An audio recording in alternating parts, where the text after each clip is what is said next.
A Hercule Poirot mystery. The snow fell in thick, suffocating blankets across the Cotswolds, transforming the countryside into a portrait of pristine desolation. Thornfield Manor stood isolated upon its hilltop, its Victorian turrets piercing the grey December sky like accusing fingers. Inside, the grand entrance hall blazed with Christmas decorations, garlands of holly and ivy intertwined with golden ribbons, a towering spruce tree laden with ornaments that caught the firelight in dancing patterns. It was a scene of festive warmth that made the body of Edmund Ashworth all the more grotesque in its contrast. Edmund lay slumped in his leather wingback chair before the drawing-room fireplace, his face frozen in an expression of profound surprise. A crystal glass of brandy rested beside him, half empty. To any casual observer, he might have simply fallen asleep after a generous Christmas Eve indulgence. But the peculiar shade of his lips, a distinct blue-grey that spoke of cyanide poisoning, told an entirely different story. Inspector Hardcastle stood in the doorway, his weathered face creased with frustration. He had been summoned to Thornfield Manor at precisely 9 o'clock that morning by the housekeeper, Mrs. Pembroke, who had discovered her employer during her routine opening of the drawing-room curtains. What troubled the inspector most was not the method of murder, but the absolute impossibility of its execution. The drawing-room existed as a locked chamber. Edmund had retired there alone at 10:30 the previous evening, after dinner with his assembled guests, his nephew Charles, his estranged sister Catherine, his business partner Gerald Whitmore, and his nurse companion Miss Helena Frost. The only door possessed a lock that functioned exclusively from the interior, and the single key hung upon a chain around Edmund's neck still. The windows, sealed against the winter cold, bore no signs of tampering. No external access existed whatsoever. Yet someone had poisoned Edmund's brandy. The brandy decanter itself, recovered from the sideboard, contained no trace of poison. The glass bore only Edmund's fingerprints. The household staff, interrogated immediately, possessed no knowledge of anyone entering the drawing-room during the night. The guests confirmed they had retired to their chambers by 11 o'clock, with Miss Frost conducting her final rounds of the house at midnight, noting all was secure. What magnified the investigation's peculiarity was the Christmas decoration discovered clasped in Edmund's right hand, a small, ornate golden angel, barely 3 inches tall. This angel, upon careful examination, proved to be a stranger to the manor. It bore no resemblance to any ornament adorning the tree or hanging throughout the house. Where it originated remained entirely mysterious. It was not Edmund's property, belonging to none of the guests, and the servants could not account for its presence. Inspector Hardcastle stood before the body, contemplating this singular puzzle.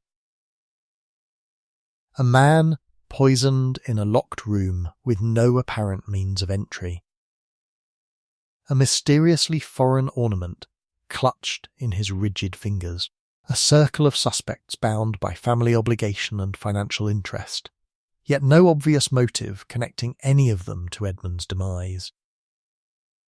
The inspector turned as footsteps sounded in the corridor, the arrival of Hercule Poirot, summoned from London specifically for this impossible case.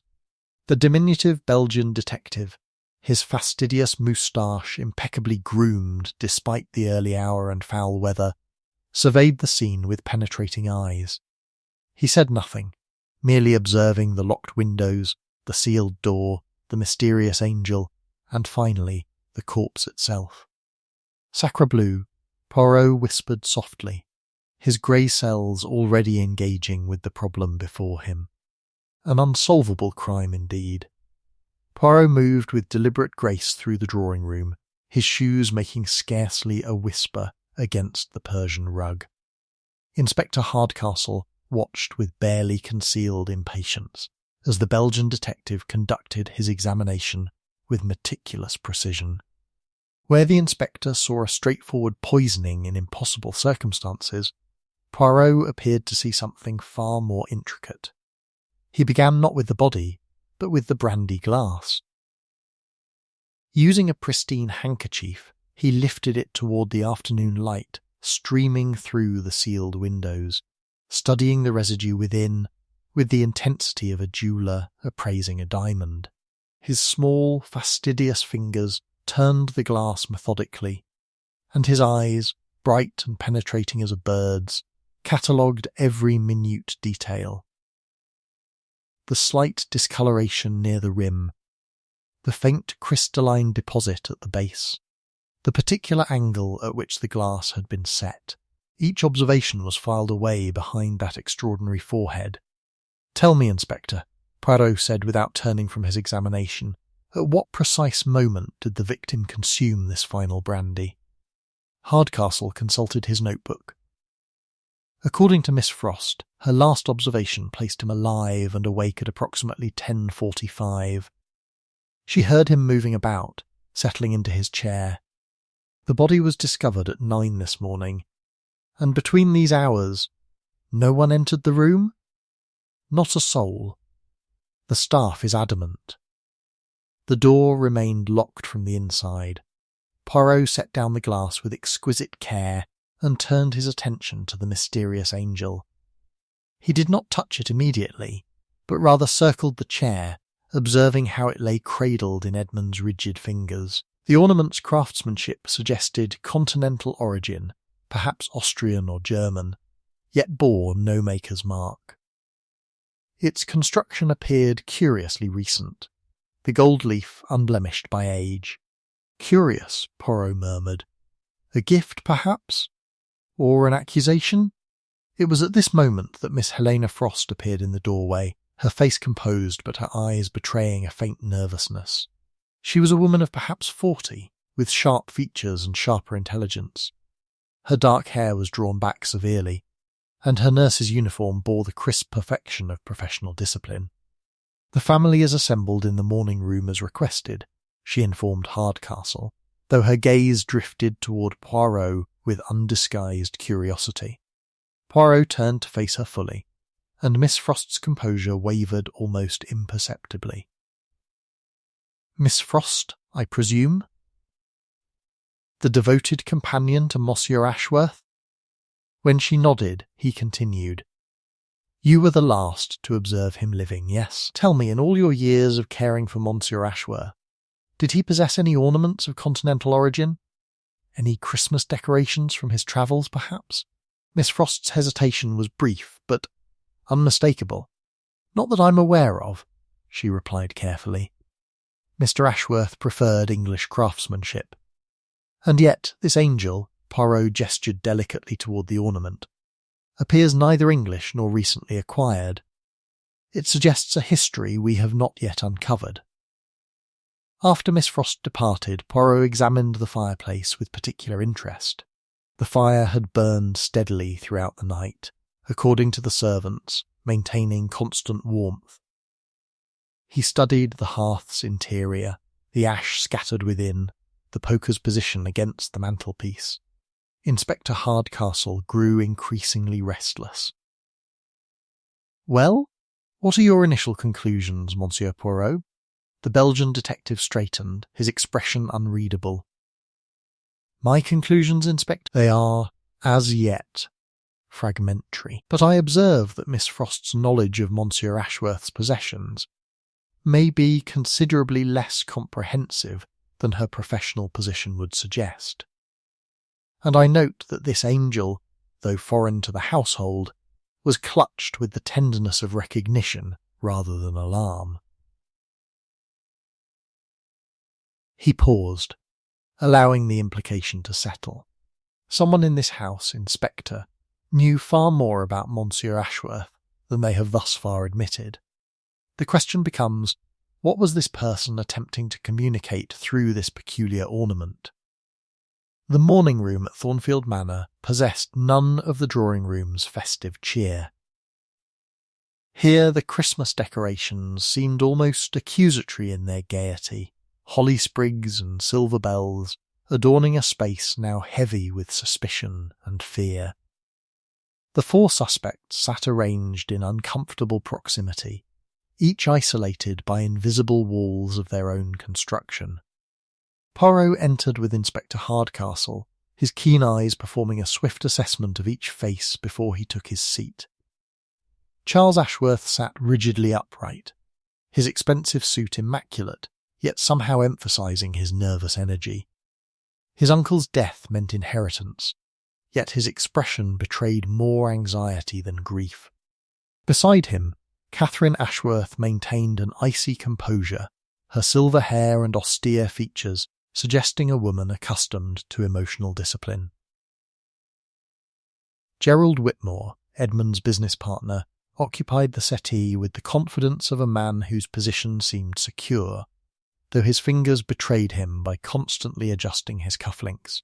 Miss Helena Frost stood somewhat apart, her professional demeanour intact but noticeably strained. "Gentlemen, Miss Frost," Poirot began. "I require clarity regarding the evening's events. Monsieur Charles, you retired at what hour precisely?" Charles shifted uncomfortably. 11 o'clock. I went directly to my room after dinner. I heard nothing unusual. You heard nothing? Poirot's tone remained conversational, yet the question seemed to carry weight. And yet your room adjoins the drawing room, does it not? Yes, but the walls are quite thick. Old construction, you understand.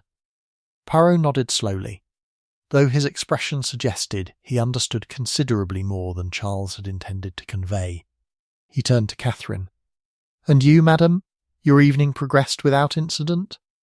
Catherine's voice emerged clipped and precise. "I retired at 10:30. I spent the time reading in my room until midnight, at which point I extinguished my lamp. I neither heard nor saw anything remarkable. You read until midnight?" Poirot's eyebrow rose slightly, an unusually late hour for reading, particularly on Christmas Eve. What book commanded such sustained attention? Catherine hesitated. "A mystery novel, as it happens. I found sleep elusive." "Ah, mysteries," Poirot mused. "How fitting, given our present circumstances. Gerald Whitmore, you were remarkably quiet during dinner. Tell me, how long have you and Monsieur Ashworth been business partners?" Whitmore's jaw tightened. 20 years. We've built a substantial import-export enterprise together. His death is a considerable blow, both personally and financially. Financially? Poirot repeated, thoughtfully. Your business ventures were prospering then? Reasonably well. Whitmore's response came too quickly. Why would you ask? Merely seeking context, monsieur. I am told there was tension between you and Monsieur Ashworth recently. Disagreements regarding investments in Eastern European holdings, specifically? Whitmore's face flushed. That's a private matter. Business partners sometimes disagree. It's entirely normal. Before Poirot could respond, Charles interjected. Uncle Edmund was planning to dissolve the partnership. He'd confided in me. Gerald stands to lose everything if the business is liquidated. Charles. Catherine's voice cut like a blade. That is not your information to share. The tension in the room crystallised into something tangible. Whitmore had gone pale, while Miss Frost's professional composure finally showed visible cracks. She withdrew a handkerchief from her pocket, pressing it briefly to her lips. Poirot observed this small moment with intensity before addressing Miss Frost directly. You have something to contribute, mademoiselle? Miss Frost hesitated, her fingers tightening on the handkerchief. It's nothing, really. Only that Mr. Ashworth seemed particularly agitated last evening, more so than his condition typically warranted. His heart was troubling him, you understand, and he was prone to anxiety, but yesterday was different. Different how? Poirot leaned forward slightly, as though he expected something. Or someone. She paused, choosing her words with evident care. He asked me to ensure all doors were properly secured. Twice. That was unusual. Catherine and Whitmore exchanged a glance, momentary, quickly disguised, yet unmistakably laden with meaning. Charles appeared genuinely surprised, his earlier confidence visibly shaken. Poirot rose from his seat, and though he had said nothing accusatory, the silence that followed felt like an indictment. Thank you all for your candour. Inspector Hardcastle, I believe we require a more thorough examination of the household accounts and recent business correspondence. It appears Monsieur Ashworth's final hours were considerably more complicated than initially presented. The library at Thornfield Manor served as Poirot's makeshift headquarters, its towering shelves and leather-bound volumes providing an atmosphere conducive to deliberate thought. Inspector Hardcastle spread Edmund Ashworth's personal papers across the mahogany desk, each document revealing layers of financial complexity that painted an increasingly damning portrait of the household's true circumstances. The business is hemorrhaging money, Hardcastle muttered, scanning a quarterly report dated 3 months prior. Whitmore's Eastern European ventures have been catastrophic. According to this letter, Ashworth discovered embezzlement. Whitmore had been falsifying records to hide losses. Poirot studied the correspondence with meticulous attention, his fingers tracing the precise handwriting. And when was Monsieur Ashworth planning to dissolve the partnership? The letter is dated December 15th. He gave Whitmore until the new year to make restitution or face exposure to the authorities. Hardcastle looked up. With Ashworth dead, the partnership dissolves automatically. The business reverts entirely to Whitmore under the terms of their original agreement. Motive numero uno, Poirot murmured. Yet his expression suggested this clarity troubled rather than satisfied him. He turned to a separate stack of documents. And what of the nephew's circumstances?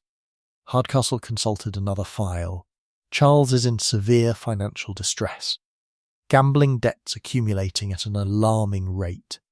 His uncle had been providing funds, but apparently threatened to cut him off entirely if he didn't seek treatment for his addiction. A letter here from Edmund's solicitor, dated 1 week ago, indicates Charles was to be written out of the will entirely. A substantial motive, Poirot acknowledged, yet one that would only benefit him upon his uncle's death if the will remained unchanged. Which it had not, I presume. No, Hardcastle confirmed grimly. The current will, executed 3 months ago, leaves Charles a minor bequest. £50,000, nothing compared to what he'd expected. However, there's a codicil dated December 17th. Unsigned. It restores Charles to his former position as primary beneficiary. Ashworth was apparently reconsidering. Poirot leaned back in his chair, fingers steepled before his lips. Reconsidering. Interesting. And Catherine Ashworth? Her financial position? Estranged from Edmund for 15 years, Hardcastle read. They had a bitter dispute over her husband's business practices before his death. She received a modest annual allowance, sufficient but hardly generous. However, her daughter, Edmund's niece, is mentioned in the will as beneficiary of several valuable properties. The pieces shifted in Poirot's mind like components of a complex mechanism, each fitting together yet resisting complete coherence. And Miss Frost's position in all this? Hardcastle hesitated. That's where matters become peculiar. She was to receive a substantial bequest, £50,000 and a cottage on the estate. According to the unsigned codicil, that amount was reduced to £20,000, and the cottage was removed entirely. She was being dismissed, Poirot observed quietly, after years of devoted service. That suggests knowledge, perhaps. Knowledge that threatened Monsieur Ashworth. A knock interrupted them. Inspector Hardcastle admitted one of the household servants, a young footman named Thomas, who appeared visibly nervous. "Begging your pardon, sir, but I've found something. In the drawing room, behind the Christmas tree." What he produced was a second angel ornament, identical to the one cradled in Edmund's hand. Poirot's entire demeanour shifted. He rose immediately, examining the ornament with renewed intensity, turning it over repeatedly, studying its construction with magnified attention. "Where precisely behind the tree?" Poirot demanded. "Behind the lower branches. On the floor, sir." As though it had fallen and rolled away, Poirot exchanged a meaningful glance with Hardcastle. Someone did not merely place one angel with Monsieur Ashworth. Someone placed two, one to be found, one to be hidden, one to accuse, one to conceal. He turned to the inspector, his eyes suddenly alight with comprehension. "The locked room, Inspector, it was not locked to keep someone out. It was locked to conceal something far more specific. And the poison, the brandy, the angels themselves, they form a narrative. A story told in symbols and objects." "What story?" Hardcastle pressed. "That," Poirot replied, returning to his chair with renewed purpose, "requires considerably more investigation. But I believe, Inspector, we have been examining this crime from precisely the wrong direction." Inspector Hardcastle's optimism proved premature, but understandable. By evening, forensic analysis of the second angel ornament revealed traces of cyanide residue embedded within its decorative base, a microscopic quantity precisely calibrated. The discovery seemed to provide the breakthrough they sought. Coupled with Whitmore's established financial motive and the revelation of his embezzlement, the case appeared to collapse into sudden clarity. He placed both angels strategically, Hardcastle theorised with growing certainty, pacing the library with renewed energy. One to be clutched in the victim's hand as a signature, a form of dark boasting. The second hidden as insurance, perhaps, contingency evidence should the first be overlooked. He poisoned the brandy himself, somehow gained access to the drawing room despite the locked door, and orchestrated the entire affair with meticulous precision. Poirot listened without interruption, his expression remaining studiously neutral as the inspector continued elaborating his theory. Whitmore had been summoned for more intensive questioning. Under pressure, he admitted to knowledge of the ornaments, family heirlooms from his Austrian mother, he claimed, though he could not adequately explain why cyanide residue contaminated them, or why he possessed duplicates at all. His attorney arrived from London, and the situation deteriorated into legal posturing and denials. Yet as evening shadows lengthened across Thornfield's corridors, Poirot found himself increasingly troubled by Hardcastle's certainty. He stood once more before Edmund Ashworth's corpse, now arranged on a mortuary table in the manor's cold cellar, examining it with the same meticulous attention he had devoted to the living scene. The body told stories that contradicted the emerging narrative. The position of the limbs suggested Edmund had not struggled violently against poisoning. The expression, frozen in surprise rather than agony, indicated the toxin had worked swiftly and completely. The hands, unblemished by defensive marks, revealed no evidence of struggle or resistance. Most significantly, the ornament clutched so delicately in Edmund's rigid fingers bore no fingerprints beyond his own, an impossibility if Whitmore had placed it there after death. Poirot descended the stairs to find Miss Frost standing in the corridor outside the mortuary chamber, her professional composure finally shattered entirely. Her eyes were red-rimmed, and she clutched her handkerchief with trembling fingers. When she saw Poirot, something within her seemed to collapse further. "It wasn't him," she whispered. "I know it wasn't Whitmore. Whatever he's done, whatever crimes he's committed, he didn't poison Mr. Ashworth." Poirot studied her with penetrating intensity. "You possess knowledge, mademoiselle, knowledge you have not yet shared with Inspector Hardcastle or myself. This is dangerous, both for you and for the pursuit of justice. "Tell me what you know." Miss Frost glanced toward the mortuary door, then back at Poirot. "Mr. Ashworth received a visitor late Christmas Eve. Someone who was not among the household guests. I heard them in his study, whispered conversation, angry voices.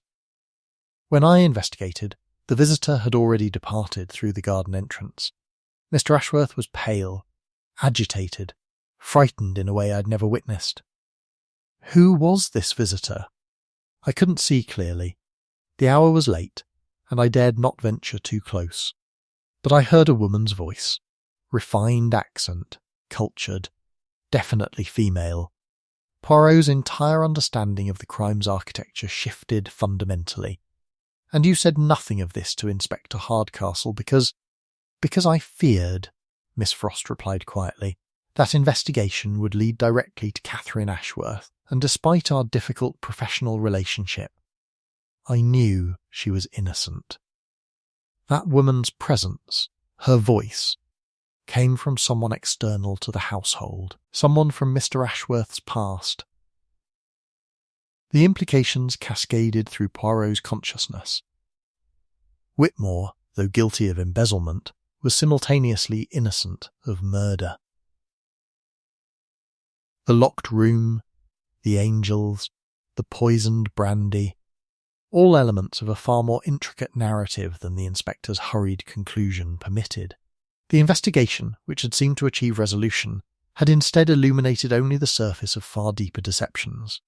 Poirot climbed the cellar stairs with newfound purpose. Inspector Hardcastle's premature victory celebration would require interruption. The true murderer remained at large, and somewhere within Thornfield Manor's snowbound isolation, a crucial truth awaited discovery, one that demanded careful excavation from beneath layers of calculated misdirection. Poirot found Inspector Hardcastle in the drawing room, reviewing photographs of the crime scene with evident satisfaction. The detective's interruption proved unwelcome, yet he proceeded with characteristic directness. "Inspector, we must discuss Miss Frost's testimony regarding a mysterious female visitor on Christmas Eve. This detail fundamentally alters our investigation's trajectory." Hardcastle's expression shifted from contentment to frustration. "Poirot, we have our man. Whitmore's motive is established, the cyanide-laced ornaments are in his possession, and his denials are predictable. We're preparing charges as we speak." And yet, Poirot continued unmoved. Whitmore could not have placed that ornament in a dead man's hand without leaving fingerprints. The forensics contradict his involvement in the actual poisoning, however much he may be guilty of other crimes. Miss Frost heard a woman's voice, cultured, refined, deliberate. This woman visited Edmund Ashworth mere hours before his death, yet no one among your four principal suspects acknowledges knowing her. Hardcastle's irritation was evident, but he grudgingly allowed Poirot access to Edmund Ashworth's personal correspondence, stored in a locked desk drawer within the study. What emerged was a chronicle of decades-old associations long presumed severed. Letters dating back 15 years, written in careful, educated handwriting, addressed to my dearest Edmund, and signed only with the initial L. The correspondence was sporadic but consistent, tracking the sender's movements across Europe, Vienna, Prague, Berlin, finally settling in Lausanne. The letters discuss business matters, Poirot observed, yet their tone suggests considerably more intimate association. And observe the most recent correspondence, dated September of this year. Monsieur Ashworth was considering an investment, a substantial one, in a charitable foundation established in Lausanne. The foundation's director was to be one Lady Louisa Marchmont. Hardcastle leaned forward. Marchmont? That name appears in the household register. Catherine Ashworth's maiden name was Marchmont. The observation hung between them, pregnant with implication. Poirot requested the household records and studied them with minute attention. Catherine Ashworth had been born Louisa Catherine Marchmont, yet she had never used her first name professionally or socially. She was known exclusively as Catherine, a deliberate distancing from her birth identity. Yet something deeper connected these threads. Poirot requested access to the estate's old photograph albums, archived in the library's lower shelves. What he discovered in their yellowed pages proved revelatory, photographs dated 30 years prior, depicting a young Edmund Ashworth, with an equally young woman identified only as L.M. Vienna, 1994. The woman's face was partially obscured in most images, yet unmistakably elegant, refined, distinctly continental in bearing. The timeline crystallised into coherence. Edmund Ashworth, as a young businessman, had maintained a significant romantic involvement with a woman named Louisa Marchmont in Vienna. That relationship had apparently endured until her marriage to Catherine's father, a man of considerable social standing but questionable character. The correspondence suggested a rekindling of Edmund's affection decades later, precisely as Catherine had become estranged from him. Poirot descended to the drawing-room where Catherine sat in isolated contemplation, her austere features betraying nothing of her internal state. He placed the oldest photograph before her, Edmund and the young woman identified as L.M., their expressions radiating genuine affection. "Your mother," Poirot stated quietly, "Louisa Marchmont, who married your father and bore you, though her heart remained, it appears, with another. She visited this house on Christmas Eve. Did she not? Your estrangement from your uncle was orchestrated, calculated to distance you from investigation should anything occur to Edmund Ashworth. Your mother, believing herself still capable of claim upon his affections and his considerable wealth, arrived expecting reconciliation and financial security. Catherine's composure fractured visibly. My mother had nothing to do with his death. She came seeking only conversation, closure on a matter that had haunted her entire life. When she discovered he had written her out of his will, planning instead to leave his fortune to his nephew and business partner, she was devastated, but departed peacefully. And the ornaments? Poirot pressed. Those distinctly Austrian angels? I don't know about any ornaments, Catherine whispered, yet her voice carried the hollow quality of a woman concealing devastating knowledge. My mother would never. She couldn't have. Poirot's expression remained compassionate, but inexorable. The crime's true architecture was emerging from shadow, revealing not one criminal, but a conspiracy of silence extending across decades, connecting mother to daughter through bonds of shared secrets and inherited deceptions. Poirot's strategy proved unconventional, as was his custom. Rather than intensifying interrogation, he orchestrated an elaborate reconstruction of Christmas Eve within the drawing-room itself, summoning all household members and guests to witness a theatrical reenactment of events as currently understood. Inspector Hardcastle protested vehemently, yet Poirot proceeded with characteristic authority. The staging was meticulous. The Christmas tree blazed with identical lighting to that of the previous evening. The fire crackled with matching intensity. A mannequin, dressed in Edmund's nightclothes, occupied the wingback chair. Poirot distributed the 2 golden angels to different individuals, one to Charles, one to Whitmore, instructing them to handle the ornaments as though placing them strategically within the room. "Observe," Poirot announced, "how each individual approaches this apparently simple task. Notice the hesitations, the emotional responses, the unconscious revelations of guilt or innocence. Charles handled his angel with visible distaste, clearly uncomfortable with the exercise yet compliant. Whitmore refused outright, his attorney immediately objecting. Yet it was Miss Frost's reaction that captured Poirot's attention most acutely. When presented with an angel, she recoiled as though touching something contaminated, her hands trembling with genuine revulsion. "Mademoiselle." Poirot addressed her directly, Your reaction suggests considerably more intimate knowledge of these ornaments than you have previously disclosed. You have handled one before? Yes? Recently? Miss Frost's composure shattered entirely. Tears streamed down her carefully maintained facade as she sank into the nearest chair. I found it, she whispered. In Mr. Ashworth's study, the morning before his death. It was hidden within his desk drawer, wrapped in old correspondence. I recognised the handwriting, letters from decades past, addressed to him by a woman. I knew what it meant. What precisely did you believe it meant? Poirot inquired gently. That he was planning something reckless, something involving his past. The ornament seemed significant, somehow, a symbol of that hidden history. I was frightened for him. I confronted him about it, asked him to confide in me, to allow me to protect him from whatever he was contemplating. Catherine Ashworth's eyes widened with dawning comprehension. You knew my mother was coming. I suspected, Miss Frost confirmed, her voice barely audible. Mr. Ashworth had been increasingly agitated, checking the weather reports obsessively, ensuring the household would be secured for the evening. When he asked me to lock all doors twice, I understood he was expecting someone. I assumed it was your mother. I feared he might do something foolish.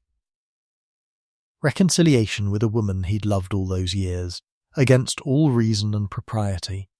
I thought perhaps I could prevent it by ensuring the drawing room remained absolutely secure. The revelation hung suspended between them, reframing Miss Frost's role from passive observer to active participant in the crime's unfolding drama. Yet Poirot's expression suggested this confession, while significant, remained incomplete. You locked the drawing-room door, Poirot continued, ensuring Monsieur Ashworth's solitude and safety, as you believed. Yet someone still entered.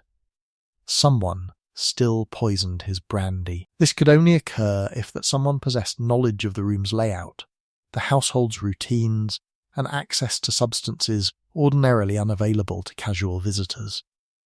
Poirot turned toward the fireplace, where the logs continued their methodical consumption. He retrieved a small copper container from the mantelpiece, a decorative piece, easily overlooked among the room's abundant ornamentation. The poisoner, Poirot explained, did not require physical entry through doors or windows. The poison was introduced through this ventilation aperture, connected directly to the fireplace's chimney system. A thin tube, carefully inserted, allowed the toxin to disperse into the room's atmosphere, particularly concentrated near the chair where Monsieur Ashworth habitually reclined. The brandy was merely supplementary. The true poison was environmental, systematic, deliberate. He paused, allowing comprehension to crystallize, which means, Inspector Hardcastle, our murderer possessed intimate knowledge of this manor's architectural peculiarities. Knowledge accessible only to long-term residents, architects, or those with extensive prior access to the household's structural secrets. All eyes turned toward Miss Frost, whose expression suggested she understood the terrible direction toward which Poirot's logic inexorably advanced. Inspector Hardcastle moved toward Miss Frost with evident intent to arrest, yet Poirot's raised hand forestalled him. One moment, Inspector. Before we conclude this investigation prematurely for a second time, permit me to examine the ventilation apparatus more thoroughly.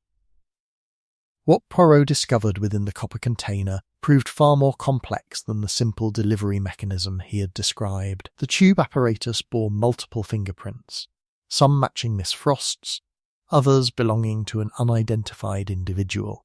Most significantly, the residual cyanide deposits within the container displayed inconsistencies with those found upon the ornaments.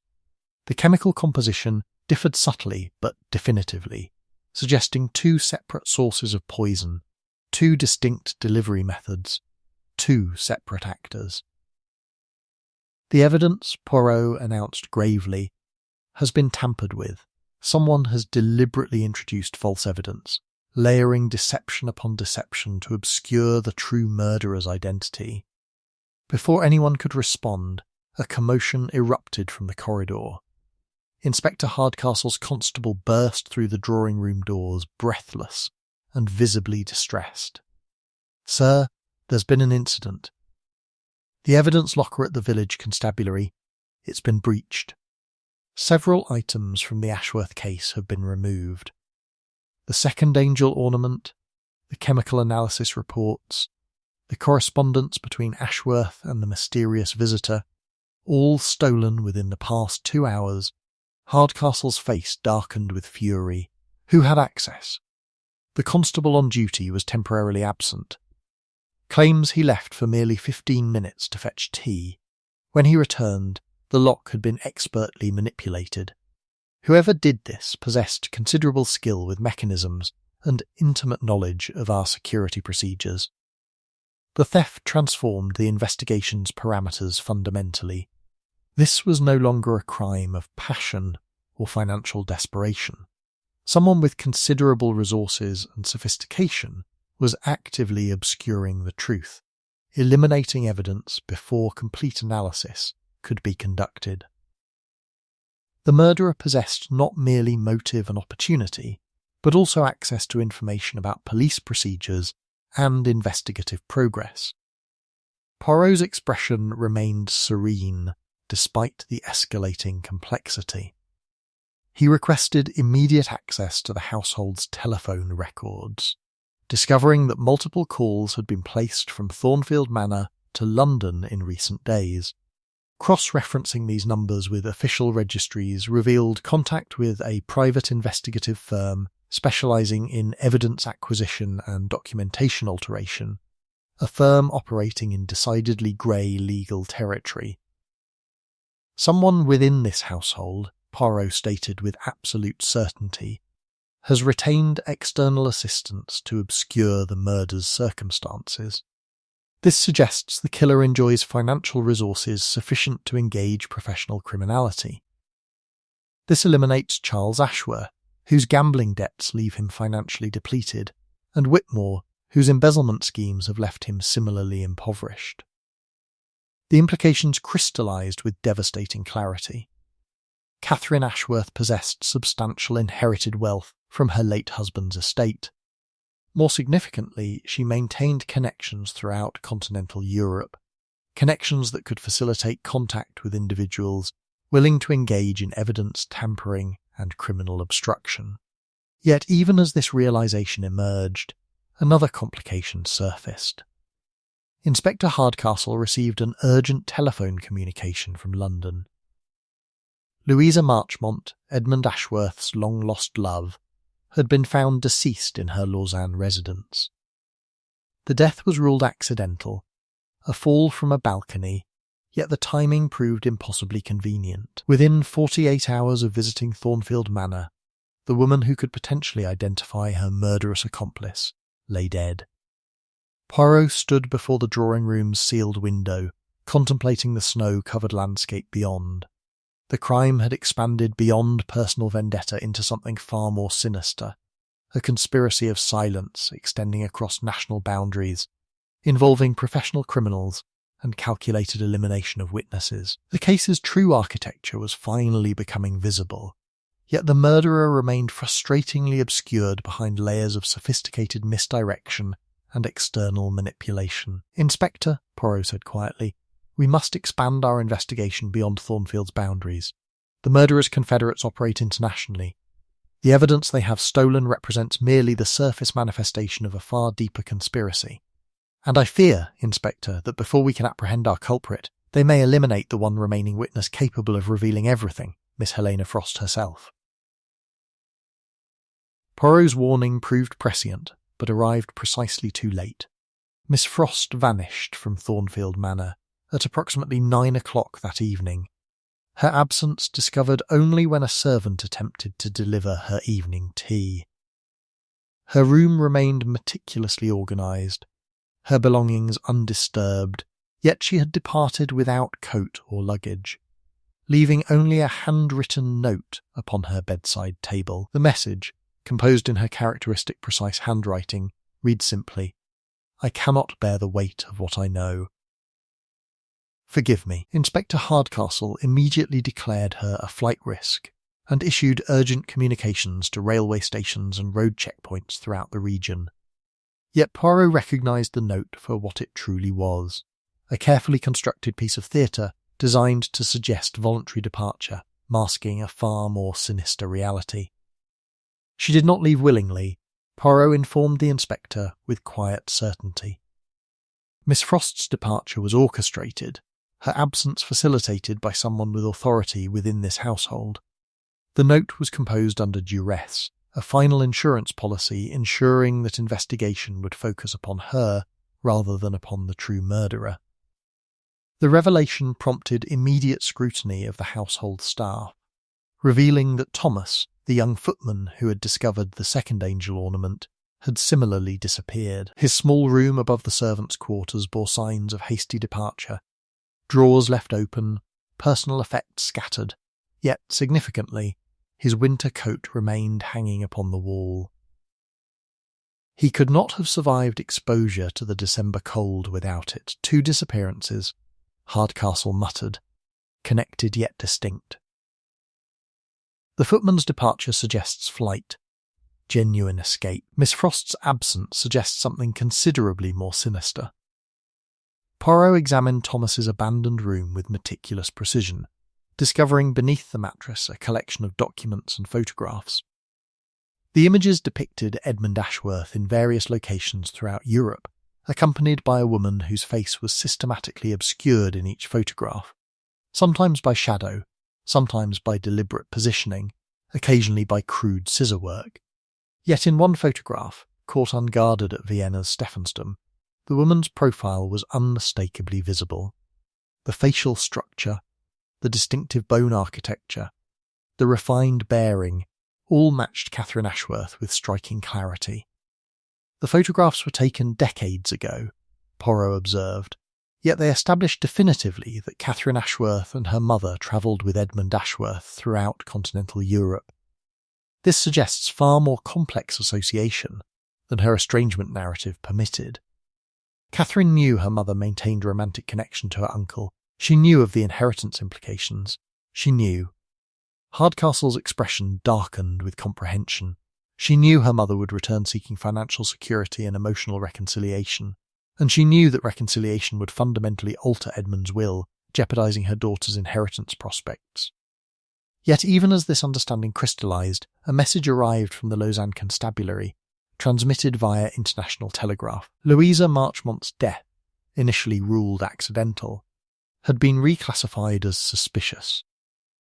An autopsy revealed traces of digitalis in her system, a cardiac toxin administered in quantities insufficient to be immediately lethal, yet sufficient to trigger heart failure in a woman of advanced age. Her accidental fall had been carefully orchestrated, timed precisely to prevent her testimony in Edmund Ashworth's murder investigation. The crime's true architecture was now fully visible, a conspiracy of calculated elimination spanning multiple nations and requiring considerable financial resources. Yet the most disturbing revelation emerged from Inspector Hardcastle's examination of the telegraph communications. The messages regarding Louisa Marchmont's death had been intercepted and delayed by precisely 18 hours. During that interval, someone had accessed the constabulary's official files, reviewing all correspondence regarding the Ashworth investigation. The murderer, Poirot stated with terrible clarity, maintains connection to law enforcement authorities themselves. Someone within the official investigative apparatus is actively obscuring evidence and eliminating witnesses. Miss Frost's disappearance represents not merely elimination of a troublesome witness, but demonstration of power, proof that the murderer operates beyond conventional legal restraint. As though responding to this dark pronouncement, a final telegraph arrived, this one containing only coordinates and a cryptic message. Miss Frost may be located at the abandoned slate quarry north of Thornfield. But Inspector, You should know that not all of your constables remain loyal to their original oaths. The telegram bore no signature, yet Poirot recognised immediately the careful hand of someone familiar with the investigation's every detail, someone positioned to observe police procedures and manipulate their execution. The murderer was no longer concealing themselves. They were openly taunting Poirot with knowledge of the investigation's progress, confident in their ability to eliminate evidence and witnesses faster than justice could be pursued. Poirot did not proceed immediately to the slate quarry.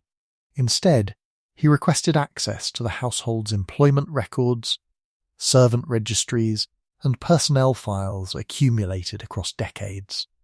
As he methodically reviewed these documents, examining handwriting, dates of service, and official notifications, a pattern emerged, subtle, easily overlooked, yet fundamentally transformative in its implications. Thomas, the young footman, had been employed at Thornfield Manor for precisely 3 years. His employment file contained nothing remarkable: references from previous positions, standard wage records, routine performance evaluations. Yet Poirot noticed something curious. Thomas's handwriting appeared in multiple locations throughout the household records, authenticating various documents and witness signatures. The script itself possessed distinctive characteristics, particular flourishes, unique letter formations, consistent peculiarities that marked it unmistakably. Poirot compared Thomas's documented handwriting with the note discovered in Miss Frost's room, the one allegedly composed under duress. The match was imperfect. The note demonstrated deliberate variation, attempted disguise, yet the underlying patterns remained unmistakably consistent. Thomas had not merely witnessed Miss Frost's departure. Thomas had composed the note designed to suggest her voluntary flight. More significantly, Poirot examined the household account ledgers spanning the previous decade. Thomas's employment coincided precisely with the initiation of substantial irregular payments to external accounts. Payments disguised as household maintenance expenses, yet traceable to London, based investigative firms and continental criminal associates. Thomas was not merely a footman, he was an embedded operative, positioned within Thornfield Manor specifically to monitor Edmund Ashworth's activities and facilitate his eventual elimination. "Inspector," Poirot called urgently, "we must reconsider the timeline of events entirely. Thomas's role extends far beyond the Christmas Eve murder. He has been systematically gathering intelligence regarding Edmund Ashworth's intentions for months, reporting to Catherine Ashworth regarding her uncle's planned reconciliation with Louisa Marchmont, and corresponding modifications to his will." Hardcastle's comprehension dawned with visible horror. Catherine hired him.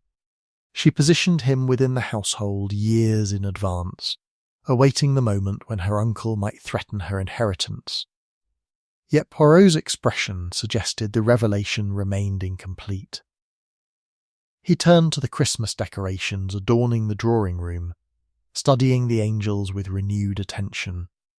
The ornaments themselves, upon closer examination, bore subtle manufacturing variations. One had been crafted with meticulous precision in Vienna during the 1990s. The other, seemingly identical, displayed marginally different proportions, fractionally altered construction techniques, evidence of more recent manufacture, likely within the past months. The second angel, Poirot explained, was not merely a duplicate. It was a deliberate reproduction, commissioned specifically for this crime. Thomas acquired it, prepared it with cyanide residue, positioned it strategically to implicate Whitmore through the chemical analysis. The first angel, the genuine artefact from Edmund's past, was meant to be discovered as evidence of his romantic entanglement with Louisa, a motive Catherine herself could exploit if necessary, suggesting her mother's involvement if the investigation proved troublesome. The pattern continued expanding as Poirot reviewed the household's maintenance records. The ventilation apparatus he had discovered was not a recent installation, but rather an ancient feature of Thornfield's original Victorian construction, one that Thomas, positioned as footman, would have discovered during routine maintenance operations. He had documented its existence, its location, its chemical potential, and had submitted this intelligence to his actual employer months in advance. The crime was not committed in passion or desperation, Poirot declared with absolute certainty. It was orchestrated with meticulous calculation by Catherine Ashworth, executed through proxies, concealed by professional criminals, and facilitated by an embedded operative who has been gathering intelligence for 3 years. The poisoning itself was merely the final component of an elaborate conspiracy designed to eliminate Edmund, while simultaneously eliminating the one woman capable of revealing the conspiracy's true scope. Hardcastle moved toward the door with grim determination. We must apprehend Catherine immediately before she flees. Yet Poirot's hand restrained him. Catherine remains at Thornfield Manor, Inspector. She is confident in Thomas's ability to eliminate Miss Frost and conceal the evidence. She believes herself beyond suspicion, protected by layers of professional criminality and corrupted law enforcement. This confidence represents her fatal vulnerability. We must proceed with calculated subtlety, allowing her to believe the investigation remains focused upon false leads, until we have secured all necessary evidence and isolated her from her external confederates. The Belgian detective's eyes gleamed with the intensity of absolute clarity. The pattern was complete. The solution was at hand. Only the final revelation remained. Poirot orchestrated a deceptively simple gathering in the drawing room at precisely 10 o'clock that evening. Catherine Ashworth, Charles, Gerald Whitmore, and Miss Frost, the latter appearing dishevelled yet remarkably unharmed, were summoned with the pretext of final statements regarding the investigation's apparent conclusion. Inspector Hardcastle positioned constables discreetly throughout the manor, ensuring no escape while maintaining the appearance of routine procedure. Catherine entered the drawing room with characteristic composure, her austere features betraying no anxiety despite the conspicuous absence of Thomas and the presence of Miss Frost, whom she had evidently believed eliminated. Poirot invited her to sit, then proceeded with measured deliberation to reconstruct the crime's true genesis. Your mother, Louisa Marchmont, was far more than Edmund Ashworth's long-lost romantic attachment, Poirot began. She was, in fact, your biological mother in a manner that transcends ordinary genealogical definition. Edmund Ashworth was your true father, Catherine. Your legal father, the man you believed had sired you, was incapable of fathering children, a medical fact your mother discovered after years of marriage. Rather than endure continued childlessness, she sought conception through intimate association with Edmund during their Viennese years, successfully bearing you as the result of that union. Catherine's carefully maintained facade fractured visibly, her hands trembling as the revelation struck with devastating force. Poirot continued relentlessly. Edmund provided financial support throughout your childhood, disguised as family loans to your legal father's business ventures. He maintained meticulous records, documentation of this clandestine arrangement, correspondence with your mother detailing his emotional attachment to you, despite his inability to acknowledge paternity publicly. When your legal father died, Edmund's financial support became the foundation sustaining your family's continued prosperity. You were, in essence, Edmund's secret daughter, beloved, supported, yet forever denied legitimate recognition. The detective paused, allowing comprehension to crystallize. Your estrangement from Edmund was not genuine family discord, but rather calculated performance designed to distance yourself from investigation should matters prove complicated. Yet your true motivation transcended financial inheritance. You despised Edmund Ashworth not for what he had taken from you, but for what he refused to grant you: public acknowledgement as his legitimate heir, formal recognition of paternity, the dignity that accompanies acknowledged familial connection. Catherine's voice emerged barely audible. He promised. When I was young, he promised that eventually, when circumstances permitted, he would acknowledge me. When my legal father died, I believed that moment had arrived. Instead, Edmund withdrew further into secrecy, eventually severing direct contact with my mother. The financial support continued, but the emotional connection died. He treated me as an embarrassing obligation rather than a cherished daughter. And when your mother contacted him again, Poirot continued, seeking final reconciliation after decades of separation. You recognised the opportunity. Edmund, in his advancing age and sentimental vulnerability, might finally grant the recognition your mother had pursued her entire life. He might acknowledge you both publicly, modify his will to reflect legitimate rather than concealed familial bonds.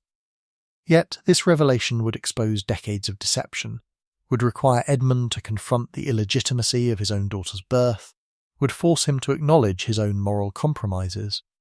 Poirot's voice carried unmistakable weight. Edmund chose instead to reject reconciliation entirely. He resolved to provide financial settlement to your mother, generous, substantial, yet purely monetary, and to exclude you from his will save for a nominal bequest. You would receive £50,000, the same sum allocated to Gerald Whitmore. No property. No genuine recognition, no acknowledgement of your true relationship. Catherine's shoulders sagged, the weight of decades of emotional suppression collapsing into devastating revelation. He chose his reputation over his daughter. He chose his comfortable lies over the truth that might have granted me dignity. So yes, I arranged for his death. I hired Thomas years in advance, positioning him to gather intelligence. I coordinated with my mother, planning her visit to coincide with circumstances that would facilitate his elimination. I ensured that investigation would focus upon financial motives and criminal partnerships, rather than the deeper truth, that Edmund Ashworth died because he refused to acknowledge the daughter he had fathered and abandoned. Her confession hung suspended in the drawing-room's firelit silence, a revelation of psychological complexity transcending simple criminality. The murder was not about inheritance or financial desperation, but about the corrosive impact of paternal denial, about a child's lifelong suffering resulting from a father's refusal to grant public recognition. Inspector Hardcastle moved forward with evident intention to arrest, yet Poirot remained momentarily contemplative, observing Catherine's complete emotional collapse with the clinical detachment of a man who had witnessed humanity's deepest vulnerabilities repeatedly throughout his distinguished career. The case's solution was complete. Justice's execution remained. The arrest proceeded without resistance, yet Catherine's psychological state deteriorated with alarming rapidity. She sat in the drawing-room's wing-back chair, the very seat from which her uncle's corpse had been removed, and stared into the fireplace with the hollow expression of someone whose internal architecture had fundamentally collapsed. Inspector Hardcastle prepared the formal charges, while constables secured the manor's perimeter. Yet Poirot remained in contemplative observation of his adversary. "You comprehend, madame," Poirot addressed her quietly, "that your confession, while psychologically compelling, remains insufficient for full resolution. Thomas's involvement must be established. The international criminal apparatus you engaged must be dismantled. Your mother's death, orchestrated to prevent her testimony, requires investigation and justice. The corruption within Inspector Hardcastle's own constabulary must be identified and eradicated." Catherine's eyes shifted marginally toward Poirot, yet she said nothing, her capacity for articulation seemingly exhausted by the confession's emotional expenditure. More significantly, Poirot continued, "You must confront the painful truth regarding your mother's actual complicity. Louisa Marchmont was not merely a victim manipulated by your designs. She actively participated in the conspiracy. She visited Edmund with deliberate intent to emotionally destabilise him, to provide psychological justification for the murder you had orchestrated. When Edmund rejected her reconciliation overtures, she knew precisely what consequence would follow. Her subsequent elimination was not merely concealment of inconvenient testimony, it was calculated prevention of her confession regarding her own participation in the crime. The revelation produced visible distress in Catherine's demeanour. No, my mother was innocent. She came seeking only. Your mother came? Poirot interrupted with uncharacteristic harshness, bearing the second angel ornament, prepared by Thomas under her supervision. She delivered it to Edmund herself, presenting it as a symbol of their shared Viennese past. When Edmund rejected the ornament and the reconciliation it represented, your mother recognised that the emotional preparation for murder had been completed. She departed knowing that Thomas would execute the plan within hours. Your mother was not victim, madam. She was co-conspirator. Catherine's face twisted with the agony of this final betrayal, the realisation that the mother for whom she had orchestrated her uncle's murder had actively participated in that same conspiracy, had manipulated her just as thoroughly as Edmund had manipulated them both. Inspector Hardcastle entered the drawing room with urgent communication in hand. Poirot, we've located Thomas. He was attempting to flee toward Dover with forged documentation. More significantly, we've identified the corrupt constable, Sergeant Pembroke, the brother of our household housekeeper. He was paid substantially to intercept evidence and facilitate Miss Frost's abduction. Yet before the inspector could continue, Charles Ashworth rose abruptly from his seat, his earlier nervous energy crystallising into desperate action. He moved toward the fireplace, reaching for the poker with obvious violent intent, apparently determined to prevent further revelations, or to eliminate Miss Frost, who represented potential testimony against his sister. Poirot, despite his advancing age and diminutive stature, positioned himself with remarkable swiftness between Charles and his intended target. The younger man hesitated, clearly unwilling to physically assault the Belgian detective, yet his desperation was evident. Charles's involvement in the conspiracy, extent unknown but clearly substantial, had apparently included active participation in planning Edmund's death, making him complicit in murder regardless of Catherine's primary orchestration. You will not resort to violence, Monsieur Charles, Poirot stated with absolute authority. Inspector Hardcastle has constables positioned throughout this manor. Your attempted assault would merely compound your existing criminal liability. Accept instead that justice, while imperfect, remains preferable to the alternative you apparently contemplate. The poker clattered to the floor as Charles's resistance collapsed entirely. He sank into a chair beside his sister, his face buried in his trembling hands, the reality of his criminal exposure finally overwhelming his capacity for continued resistance. The drawing room fell into profound silence, broken only by the crackling fireplace and the distant sounds of constables securing the manor's exits.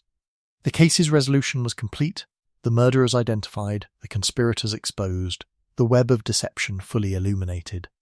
Yet as Poirot gazed upon Catherine and Charles Ashworth, seated in their uncle's home surrounded by Christmas decorations still adorning the scene of his death, he recognised the hollow victory that accompanied even the most perfectly executed investigation. Justice had been served, but at a cost measured not merely in criminal conviction, but in shattered families, destroyed lives, and the tragic recognition of how profoundly human suffering could metastasise into murderous conspiracy when paternal denial and maternal manipulation intersected with unchecked resentment. As Inspector Hardcastle prepared to formally charge Catherine and Charles with conspiracy to commit murder, a telegraph arrived from the Lausanne Constabulary containing information that fundamentally altered the investigation's apparent resolution. The message, transmitted with evident urgency, contained autopsy findings regarding Louisa Marchmont's death that contradicted every preceding assumption. The digitalis discovered in Louisa's system did not represent poisoning administered by Catherine or her confederates. Rather, analysis of the toxin's chemical composition and degradation patterns indicated self-administration spanning a period of weeks prior to her death.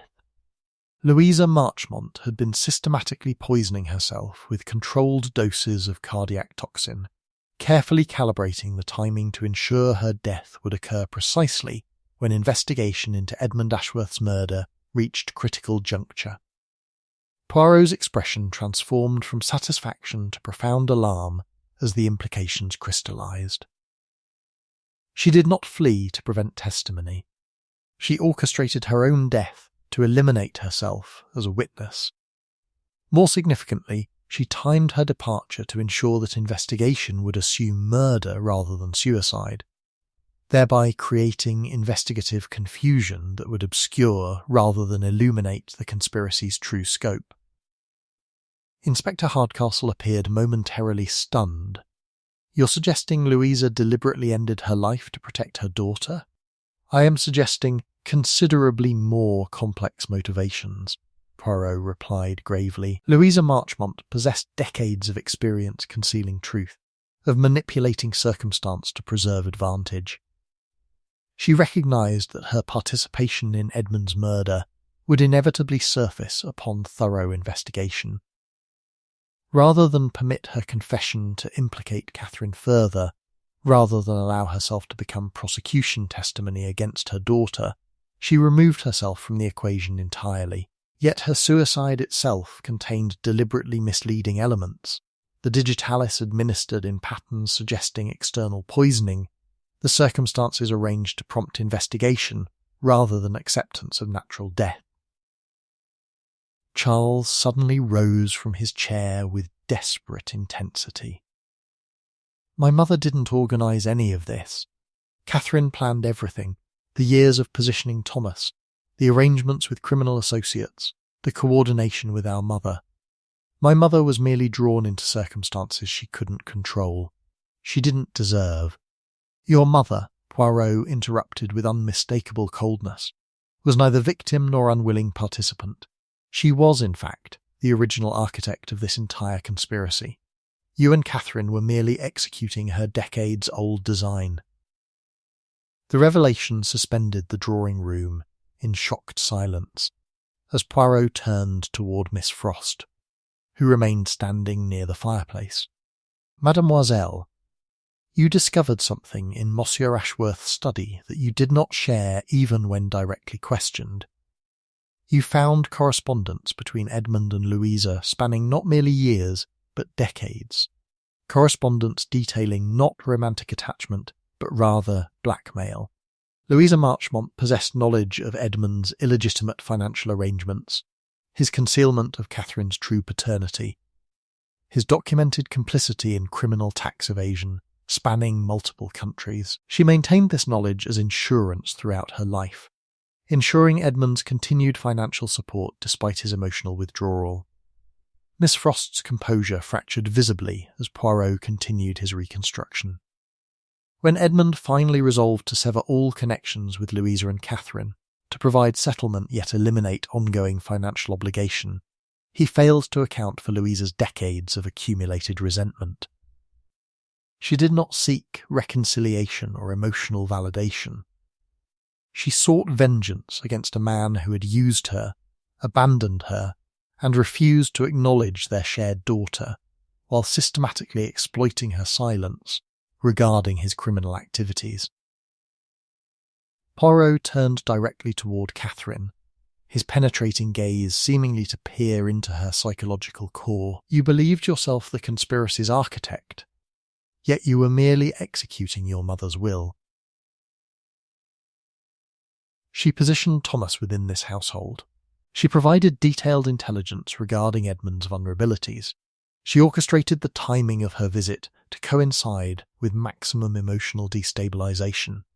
She ensured that investigation would focus upon financial motives and criminal partnerships, while obscuring the true motivation, vengeance against a man who had betrayed her throughout their entire relationship. Catherine's voice emerged as barely audible whisper. My mother said Uncle Edmund had become dangerous. She said he was threatening to expose information that would destroy our family entirely. She said we had no choice but to eliminate him before he could act. Your mother lied, Poirot stated with absolute finality. She manipulated your resentment, weaponized your legitimate grievances regarding paternal denial, and orchestrated murder to settle personal vendetta accumulated across decades. Her subsequent suicide was not protective self-sacrifice, but rather final act of control, ensuring that she would not be available for testimony, that her manipulation of you would remain forever concealed, that you would inherit the full burden of criminal liability while she escaped into death. Having achieved her objective of destroying Edmund Ashworth, Inspector Hardcastle's face had grown progressively darker as the revelation's implications became clear. Then we must revise the charges. Louisa Marchmont was the conspiracy's primary architect, regardless of her subsequent death. She manipulated her daughter into murder. Poirot completed quietly, yet the law inspector provides no mechanism for prosecuting the deceased. Louisa Marchmont has escaped earthly justice through her carefully orchestrated suicide. Only her children remain available for prosecution, children who were manipulated by a woman who understood psychological control with extraordinary sophistication. The drawing room fell into profound silence as the investigation's final truth crystallized, not merely a crime of passion or financial desperation, but rather a deeply calculated revenge spanning decades.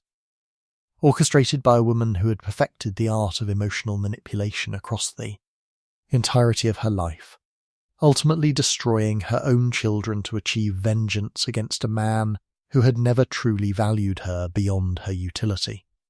The formal charges were filed on Boxing Day morning, yet the prosecution's task remained considerably complicated by the participation of corrupted law enforcement and the necessity of constructing narrative that acknowledged Louisa Marchmont's orchestration while prosecuting her surviving accomplices. Catherine Ashworth faced charges of conspiracy to commit murder, premeditated homicide, and obstruction of justice. Charles faced additional charges of assault and attempted witness elimination. Thomas, apprehended at Dover with forged documentation and substantial currency reserves, faced charges of murder facilitation, evidence tampering, and criminal conspiracy spanning international boundaries. Sergeant Pembroke faced charges of official misconduct, evidence tampering, and criminal conspiracy. Yet as Poirot sat in the drawing room on the morning of departure, he recognised the investigation's fundamental incompleteness. Louisa Marchmont had orchestrated Edmund Ashworth's murder with meticulous precision, had manipulated her own children into criminal complicity, had timed her suicide to maximise investigative confusion, and would ultimately escape formal justice through the simple expedient of being deceased. Inspector Hardcastle entered with evident frustration, holding correspondence from the prosecution service. They're questioning whether we have sufficient evidence to convict Catherine beyond reasonable doubt. Her defence will argue that she was manipulated by her mother, coerced into conspiracy against her will. Charles will claim similar victimisation. Without Louisa's direct testimony, conviction becomes considerably more difficult. Poirot rose from his chair and moved toward the window, observing the snow-covered Cotswolds landscape beyond. The law, Inspector, is an imperfect instrument for addressing profound human complexity. Louisa Marchmont understood this principle with extraordinary sophistication. She ensured her own death would eliminate the primary witness against Catherine and Charles, while simultaneously creating reasonable doubt regarding their culpability. She achieved this through suicide orchestrated with such precision that investigation became ensnared in determining whether her death was murder or suicide, thereby diverting focus from the conspiracy's true genesis. Then you're suggesting she escapes justice? Hardcastle asked incredulously. I am suggesting, Poirot replied carefully, that Louisa Marchmont achieved through suicide what she could not have achieved through confrontation with legal authorities. She destroyed Edmund Ashworth. She destroyed her own children through criminal complicity. She destroyed Gerald Whitmore's business reputation and financial security through suspicious association. She eliminated Miss Frost's professional prospects through kidnapping and trauma. And she escaped personal accountability through calculated self-elimination. From a purely logical standpoint, Louisa Marchmont's strategy proved devastatingly effective. Yet as Poirot prepared to depart Thornfield Manor, Miss Frost approached him with documents she had carefully preserved, correspondence between Edmund and Louisa spanning 3 decades, materials she had concealed from both Catherine and the official investigation. These letters revealed the true narrative of their relationship with devastating clarity. Louisa had indeed maintained Edmund through emotional manipulation and implicit blackmail, yet Edmund's responses demonstrated genuine affection, constrained by his inability to acknowledge paternity publicly. The correspondence documented Edmund's internal conflict regarding Catherine, his profound love for his unacknowledged daughter, conflicting with his social position and professional obligations. Most significantly, the final letter, dated merely days before Edmund's death, contained Edmund's decision to formally acknowledge Catherine as his legitimate heir, to grant her the public recognition she had sought throughout her life. The letter remained unsent, discovered in Edmund's desk drawer after his death. He had composed the acknowledgement, but lacked courage to transmit it. Catherine never knew, Poirot whispered, examining the letter with profound sorrow. Louisa never informed her that Edmund had finally resolved to grant the recognition she craved. Instead, she allowed Catherine to believe her uncle had rejected reconciliation entirely, used that perceived rejection to justify the conspiracy. Edmund Ashworth died, while simultaneously planning to become the father Catherine had always needed him to be. This revelation transformed the investigation's moral landscape entirely. Louisa Marchmont had orchestrated murder not merely for revenge, but to prevent a reconciliation that would have undermined her decades-long emotional manipulation of her daughter. She had preferred to see Catherine imprisoned for murder rather than permit genuine familial connection to develop between Edmund and his unacknowledged daughter. Inspector Hardcastle stood in profound silence as Poirot delivered these final observations.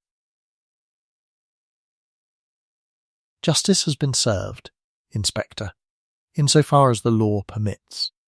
Catherine and Charles face prosecution for crimes orchestrated by a woman they could not adequately resist. Thomas faces accountability for criminal facilitation. Sergeant Pembroke faces dismissal from service.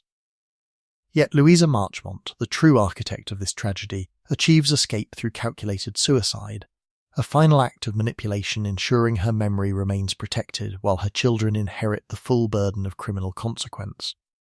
The case was officially closed, yet its resolution carried the hollow weight of incomplete justice, of victims and perpetrators alike trapped within cycles of emotional manipulation extending across generations, of a crime that could be prosecuted but never fully resolved.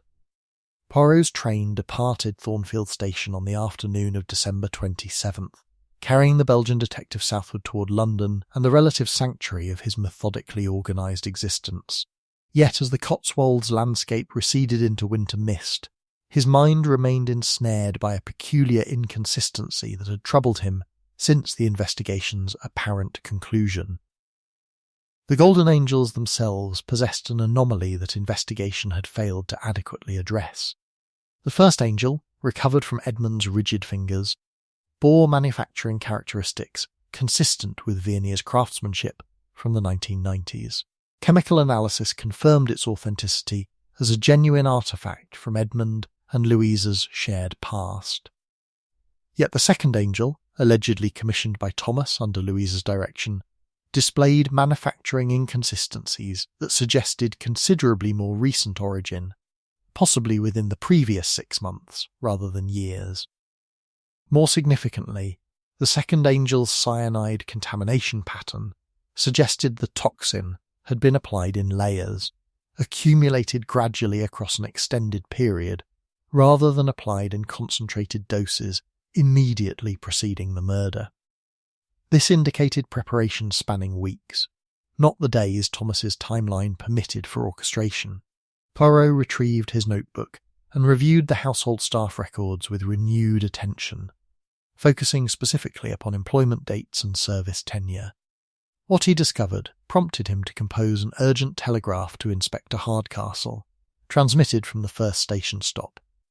The telegraph read simply, "Investigate household housekeeper Mrs. Pembroke regarding knowledge of ventilation apparatus and access to cyanide. Her brother's corruption suggests possible shared conspiracy. Timeline inconsistencies require clarification. Do not assume investigation complete." P. Inspector Hardcastle's response arrived within hours, containing information that transformed the case's apparent resolution into something far more disturbing. Mrs. Pembroke, the household housekeeper for nearly 15 years, possessed credentials as a trained chemist before entering domestic service. She had access to the ventilation apparatus through routine maintenance responsibilities. Most significantly, she had been identified as the individual who had acquired the second angel ornament from a continental supplier approximately 4 months prior, nearly a year before Thomas's supposed involvement in the conspiracy. The revelation suggested that Louisa Marchmont's conspiracy extended considerably deeper into the household than investigation had previously established.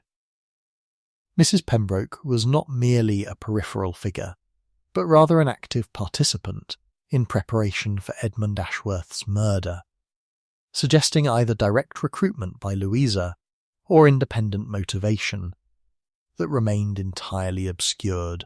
Yet when questioned regarding her involvement, Mrs. Pembroke provided testimony that introduced yet another layer of psychological complexity. She confessed to preparing the poisoned angel and positioning the cyanide apparatus at Louisa Marchmont's explicit direction. Yet she maintained that her primary motivation derived not from loyalty to Louisa, but from genuine concern for Catherine Ashworth's welfare. Mrs. Pembroke, who had served the household for 15 years, had developed profound emotional investment in Catherine's well-being, regarding her as a member of her own family. She had believed, upon Louisa's representations, that Edmund Ashworth intended to harm Catherine through legal manipulation and financial exclusion. Mrs. Pembroke was not merely a criminal conspirator, Poirot explained to Inspector Hardcastle via subsequent telephone communication. She was a woman who cared genuinely for Catherine Ashworth, manipulated by Louisa into believing that murder represented the only means of protecting someone she loved. Louisa possessed extraordinary capacity for identifying individuals' emotional vulnerabilities and weaponizing their affections toward her objectives. Catherine was not merely manipulated by her mother, she was protected, in Mrs. Pembroke's perception, by a woman who cared for her beyond the bounds of professional obligation. The investigation's final expansion required charging Mrs. Pembroke with conspiracy and murder facilitation. Yet her testimony added devastating context to Louisa Marchmont's manipulative genius. The woman had constructed a conspiracy not merely through family relationships, but through carefully cultivated emotional connections with household staff, bending their affections and protective instincts toward the objective of Edmund Ashworth's elimination. As Poirot settled into his London residence, he found himself contemplating a question that investigation had failed to definitively answer.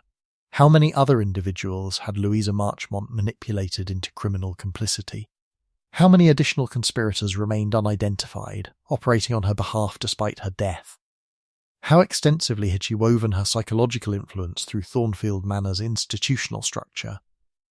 The case appeared closed, yet Poirot recognised with disquieting certainty that Louisa Marchmont's true legacy remained incompletely understood.